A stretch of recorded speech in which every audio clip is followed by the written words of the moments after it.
Hanya manusia yang dapat berhenti sebagai manusia. Menariknya kemudian bagaimana caranya manusia dapat berhenti sebagai manusia? Dikutiplah ayat ini. Walaqad dzara'na li jahannama katsiran minal jinni wal ins.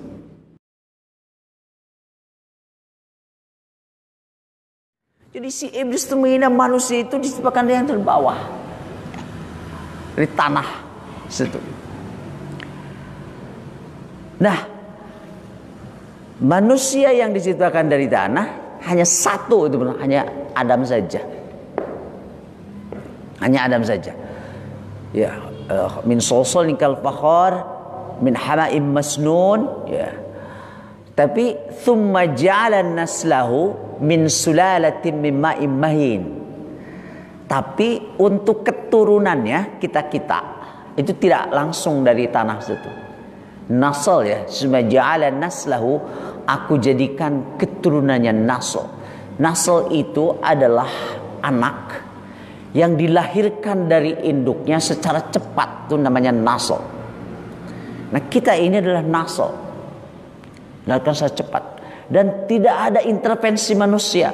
Itu katanya dokter kandungan atau bidan, dia hanya membantu saja sebetulnya, bahkan mungkin menonton dan nyerina ge lain dokter, lain bidan nyerina oke.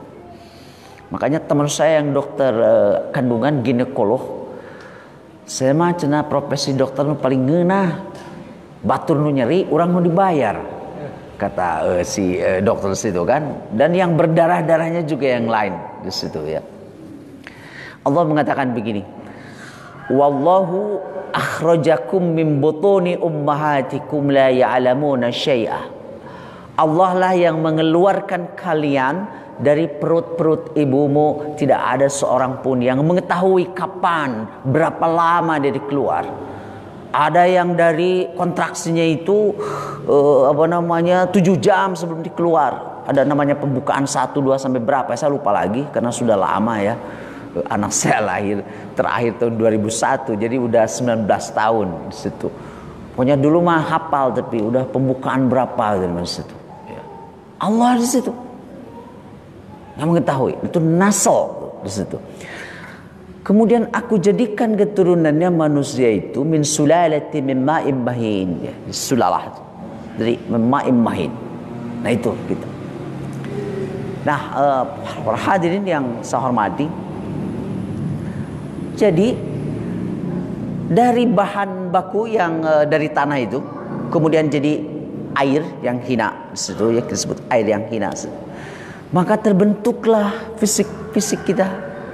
Ya, jadi ada segumpal darah dan segumpal daging, tulang dibungkus dengan daging, semuanya itu bentuk fisik.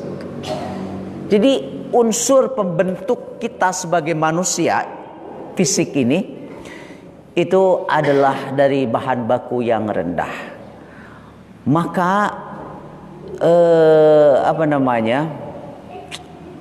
pelajarannya ya bagi kita semua, manusia kalau ingin menjadikan hal-hal yang berupa fisik dalam tubuh kita ataupun aspek-aspek fisik lainnya dalam hal keduniaan sebagai jalan untuk mencapai kemuliaan, maka dia sebetulnya seperti sedang membangun istana pasir di situ. Jadi bukan ini yang membentuk kemuliaan kita itu. Karena tulang-tulang kita manusia begitu masuk usia 40 tahun itu akan mengalami osteoporosis. Begitu juga kulit ya akan keriput, rambut akan memutih, kecuali beberapa saja, tapi mayoritas akan memutih, bahkan juga berkurang dan hilang sama sekali di situ. Kemudian daya ingat, kemudian kemampuan mendengar, bahkan kemampuan berbicara itu menurun terus fisik itu. Jadi tidak ada grafiknya fisik manusia itu terus mencapai puncak dan tidak begini lagi, tidak di situ. Nah, kemuliaan manusia itu bukan berdasarkan dan tidak terbangun atas unsur-unsur fisik, karena memang bahan bakunya dari di bawah. Jadi nanti kembali lagi ke bawah, kan begitu ya? Kembali lagi ke bawah, kembali lagi ke tanah. di situ. Nah, itu manusia. Kemudian manusia itu adalah satu-satunya makhluk yang ditiupkan ruh ilahiyah. Tsumma nufikha fihi min ruhi. Kemudian ditiupkan, dimasukkan ruhku. Dalam artian Allah memberikan sifat-sifat ilahiyah kepada manusia itu bukan berarti manusia menjadi Tuhan. Tapi ada sifat-sifat ilahiyah, hanya terbatas. Kalau Allah itu sempurna. Allah itu alimun, maha mengetahui. Manusia diberi ilmu. Manusia itu diberi ilmu, tapi terbatas muatan manusia. Allah itu Ar-Rahman, Ar-Rahim, memiliki kasih sayang. Manusia diberi. Adakah hewan yang memiliki sifat Ar-Rahman, Rahim? Gak ada. Hewan itu. Manusia diberi, tapi terbatas. Rahman dan Rahimnya manusia ada, kita terjemahkan kasih sayang saja. Kalau Allah, dia minta agar manusia itu meminta kepadanya. Ud'uni, mintalah kepadaku, astajib lakum. Kalau manusia mah terbatas. Satu kali datang kepada seseorang minjam uang, dia akan dengan senang hati memberi. Kedua kali agak kurang senang dia memberi situ. Ketiga kali memberi tapi dengan muka yang sama sekali tidak bersahabat di situ. Keempat kali gimana? Ya, keempat kali mungkin dia mengatakan tidak bisa ditemui. Nah, ya. Kelima kali dia menemui tapi mengatakan sebaiknya ke bank saja di situ. Itu wajar tuh manusia. Wajar. Karena manusia itu serba terbatas. Di situ. Ya. Nah, Allah Subhanahu wa taala memberikan sifat-sifat ilahiyah. Dan hanya manusia yang oleh Allah Subhanahu wa taala diberi sifat-sifat ilahiyah, makhluk yang lain tidak. Nah, makanya para ulama, para pakar menyebut manusia itu sebagai makhluk bidimensional yang memiliki dua dimensi. Kalau makhluk yang lain satu dimensi saja. Malaikat, dia diciptakan dari nur, cahaya. Cahaya itu adalah simbol kebaikan, simbol kebenaran. Cahaya itu, malaikat diciptakan dari nur. Maka dimensi malaikat itu adalah makhluk dengan dimensi kebaikan semua. Tidak ada malaikat yang bermaksiat. Gak ada itu malaikat yang kemudian malaikat bermaksiat gitu, jadi malaikat KW, itu tidak ada. Semuanya malaikat itu baik. In contrast, sebaliknya, malaikat makhluk satu dimensi. Setan, iblis, itu juga makhluk satu dimensi. Dia diciptakan dari nar, dan nar itu adalah simbol ya dari ketidakbaikan. Dia tanpa kompromi kalau itu kayak api di situ. Dan digambarkan juga sebagai ekspresi daripada nafsul ammarah di situ ya, sisi api di situ. Setan dari situ. Makanya setan itu adalah makhluk dengan satu dimensi, itu dimensi keburukan. Setan itu kan tidak ada setan insaf, nggak ada kan? Ya, dimensi keburukan. Hanya manusia yang punya dua dimensi di situ. Makanya ada siapa ya? Siapa lagi itu namanya? Oh iya, ada filsuf dari Iran. Dia pernah ngasih kuliah umum di ITB tahun 93 tuh. Namanya Profesor Sayyid Hasan Nasr. Beliau mengatakan semua makhluk Allah Subhanahu wa taala diciptakan dalam keadaan permanen, tidak berubah. Allah menciptakan matahari dari sejak penciptaan sekarang dan sampai itu terbit dari sebelah timur, terbit dari sebelah timur, terbenam sebelah barat, dan gak pernah matahari itu keluar di malam hari. Mungkin ada yang bertanya, Tapi di dalam Ar-Rahman dikatakan katanya Rabbul Masyriqaini wa Rabbul Maghribain. Allah lah yang memelihara dua masyrik, dua timur dan dua barat. Berarti matahari bisa terbit dari timur. Kira-kira gimana penjelasannya? Ada yang mengatakan begini penjelasannya. Salah satu. Kalau nanti sebentar lagi matahari itu terbenam di barat kita, maka tempat terbenamnya itu menjadi timur di bagian sana. Kan terbenam kita, dia akan terbit di situ. Dan besok ketika terbit di sebelah timur kita, dia terbenam di sebelah barat yang lain. Itu salah satu penjelasan yang gampang. Itu matahari. Bulan gak pernah dia keluar siang hari. Bumi dengan berbagai macam kompleksitas problemnya. Sekarang bumi sudah menanggung beban berat dari permasalahan lingkungan. Tetapi di sini tuh bumi gak pernah berubah posisinya bumi itu. Kemudian Syed Hussein Nasr mengatakan hanya manusia yang dapat berhenti sebagai manusia. Gitu. Hanya manusia yang dapat berhenti sebagai manusia. Matahari mah tidak. Alam tara anna allaha yulijul laila fin nahari wa yulijun nahara fil lail wa sakhkhara asy-syamsa wal qamara kullun yajri ila ajalin musamma. Kullun yajri ila ajalin musamma. Konsisten mereka. Konsisten. Hanya manusia yang dapat berhenti sebagai manusia. Menariknya kemudian bagaimana caranya manusia dapat berhenti sebagai manusia? Dikutiplah ayat ini. Walaqad dzara'na li jahannama katsiran minal jinni wal ins lahum qulubun la yafqahuna biha wa lahum adhanun la yasma'una biha wa lahum a'yunun la yubsiruna biha ulaika kalan'am bal hum adall. Kemudian aku akan penuhi jahanam dengan jin dan manusia. Siapa yang memenuhi jahanam itu, dalam konteks pembicaraan tentang manusia, adalah manusia yang berhenti sebagai manusia. Manusia bagaimana dia dapat berhenti sebagai manusia? Adalah mereka yang memiliki qalb, akan tetapi dia tidak berfungsi qalbunya. Qalbu itu bapak-bapak, ibu-ibu, artinya sesuatu yang dibolak-balik. Qalb itu.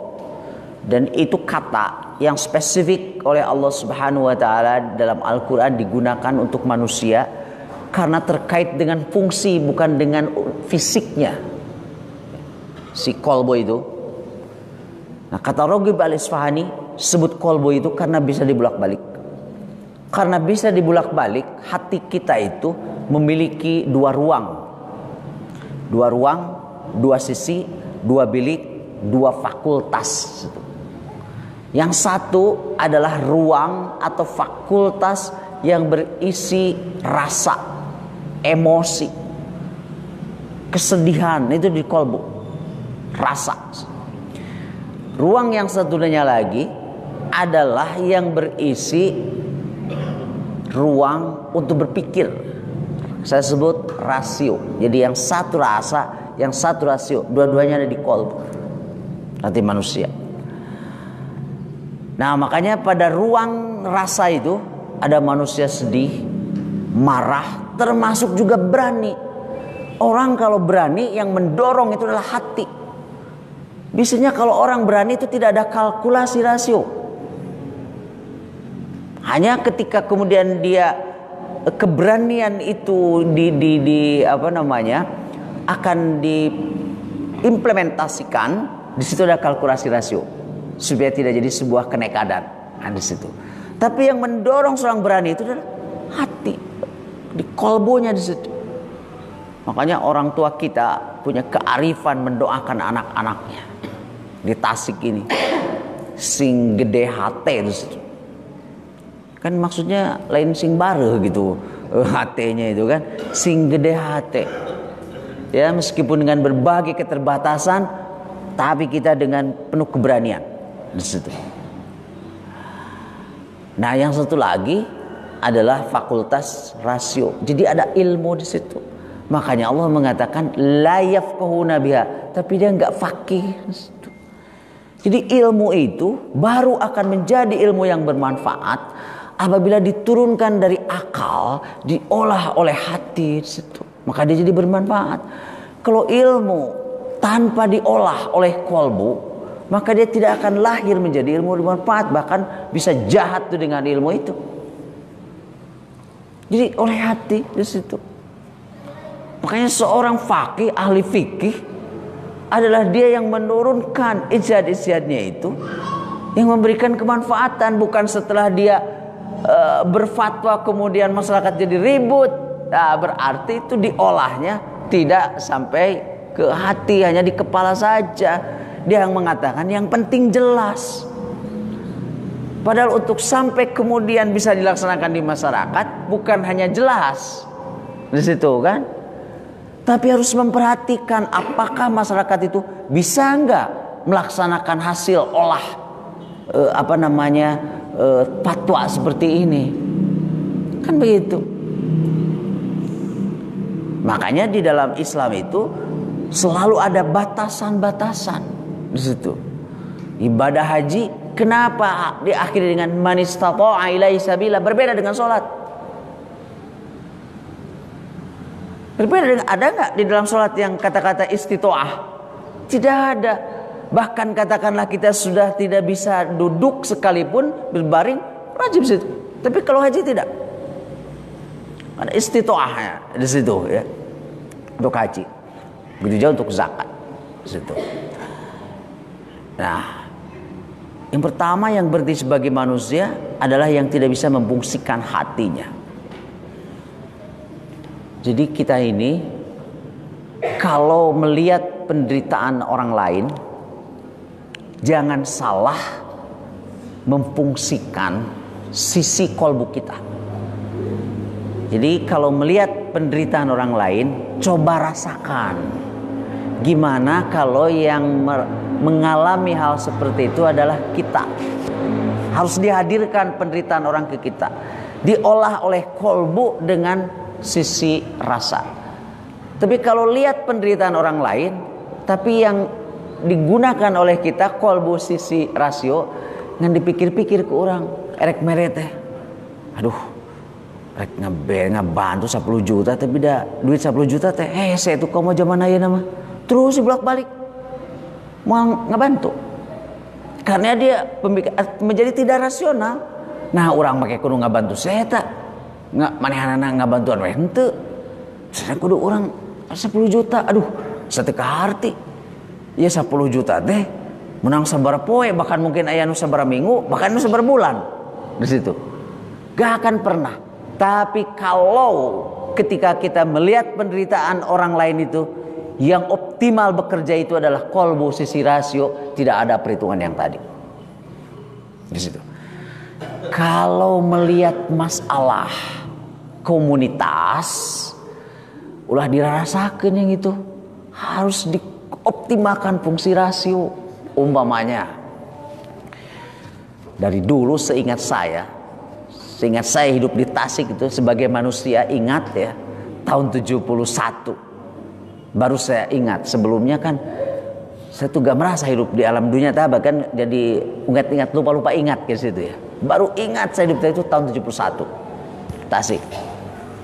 Sejak dari dulu namanya Kota Resik, lambangnya Sukapura ngadaun ngora, kenaun ada di situ ya. Sukapura ngadaun itu Tasik. Sebagaimana juga tempat-tempat lain di Indonesia ini, Tasik pun juga mengalami masalah, katakanlah lingkungan ya, masalah sampah. Saya masih lihat juga di trotoar masih ada di situ. Para pakar mengatakan begini, yang namanya sampah, kalau hanya ditumpuk, selalu akan menjadi masalah, bahkan masalah abadi. Di Bandung, di Lewi Gajah, longsor, meninggal dunia. Sehingga pernah satu saat kalau bapak-bapak ibu mendengar, dari Bandung Lautan Api dirubah namanya menjadi Bandung Lautan Sampah. Jadi harus diolah sampah itu. Jadikan sampah itu tidak berfungsi sebagai sampah rubbish gitu di situ, tapi sesuatu bagian dari kehidupan kita yang juga tidak bisa dilepaskan kalau tidak ada sampah, kan gitu. Nah, kalau menghadapi seperti itu, gunakan rasio. Gimana caranya? Harus diolah. Kenapa? Kalau orang Jepang itu demikian terampil, telaten, dia membuat mesin, orang di pengolahan sampah serasa dia tidak berada di tempat pengolahan sampah. Resiko di situ. Di kita makan kamu nerunta TKBK. Saya dibawa ke tempat pengolahan sampah di Jepang biasa-biasa saja.